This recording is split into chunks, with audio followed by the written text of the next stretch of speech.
Out of all them LP characters, with the most potential that is easily squandered, I say Celestia's far up there.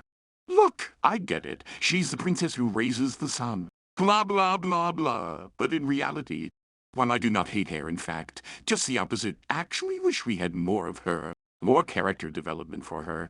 I get it. She's the teacher. She's perfect. She's a Mary Sue, in my opinion, and I really would like to see her actually struggle with something and not be in the right all the time. And oh my God, they gave me what I wanted in the comics at least. Wow, I wish there was more of this. Get your kid ass out of here. Hello! I'm Discord Jedi Knight, and no, I wouldn't say she became my favorite after this comic. But I do like what it does for two of my least favorite characters, actually making me enjoy them, which is why surprise, I love this story. But there's a catch. I am furious that this is a comic and not part of the show. A good video to do would be best comic moments that should be in the show. Another day, perhaps, but let's stick to the script. Why would you do this in a comic and not add it to the show? This could have been crucial for context to Celestia's character. You see, within the show, I'm sorry, but she is so one-dimensional. However, I have a theory as to why, something I'll talk about in a future video. But here, finally, in this comic, we get a glimpse beyond just the hard exterior F8 and actually get to see some true depth and character growth from her. And I'll bet you'll argue, hey dude, it's a kid's show, they can't go in depth.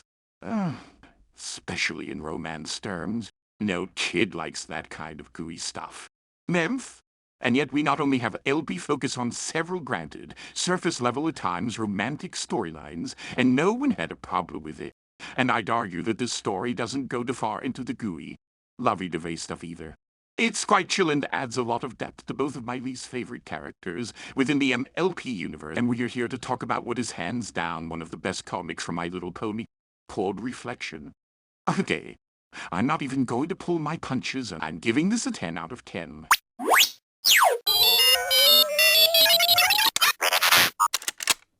No, it's me. Whoa, hey now. Watch where you're planting that blaster. Well, it's me. Can't we talk about this?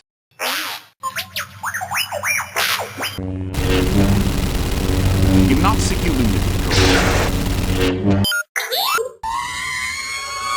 Oh, relaxy, you're a droid. I can attach a new hand. That's right, you better be sorry. Now, I have a video to finish. Well, hey, when you actually take my least favorite character and do something good with her, making me enjoy that character, I'm going to like it. Hold on, this is just a comic book. If this was in the show, she wouldn't be my least favorite character, but show-wise has still low on points. Still character-wise, I have to give credit where credit is due, and give the points it deserves. Yeah, well, don't get used to it, she's still overrated. I don't hate any character in the entire show, but the reason why she's so low on my list is that we don't really get to know her. We don't get to see her struggle to overcome something grand. We do with Lulu in the main six. Sure, she has some wise words, she's kind, and she rules the kingdom with peace, but she's boring to me. She's flawless in the show. And don't give me the she can't act argument. That was so stupid. Everything she ever does is justified, and we don't get to see her through history. Now, the fandom itself has taken her story and made it way better, but just from what the show presents, I'd rather watch and laugh at Snips and Snails than watch Celestia trick the cakes over tea. So imagine my delight when we get to see Celestia become a character with true flaws and a secret past in the comic. It all starts when Lulu notices her sister going through some mysterious mirror.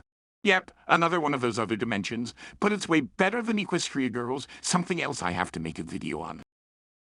Here she travels to a world just like hers, but flipped upside down. Turns out that when Luna was away, Celestia became lonely. And when Starswirl discovers another land, she joins him, meeting a good King Sombra. They fell in love, and over time, she felt more at home, coming and going. But the two worlds were now colliding due to their meeting. To save their two worlds, the lovebirds could never see each other again. I just love stories like this and wish love conquered all. But this is a tragic and one I somewhat like and give props to the creators for it. Twilight and the elements of harmony don't exist in this world, so they go there to help King Sombra defeat evil Littlle and separate the two realms, but ultimately they fail when they realize it will take key hires to do so. The worlds are collapsing, and there's nothing anyone can do without hurting this Celestia. But Sombra comes to save the day. He knows the original Sombra in this dimension was evil and soon chooses to sacrifice himself by adorning dark magic, turning him evil, thus separating the worlds again and being plunged back into his realm without his love. This honestly reads like a fan fiction, and I love it for that. I wish this was animated, instead of oh, I can't. Love did win the day, but a tragic sacrifice had to be made, showing that true love is all about doing what is right for the other person. Love it! Personally, before I read this, I always had in my mind a good idea for a fan fiction about Sombra and Celestia before he turned evil. But essentially, they made my ship in the comics, and I love the story.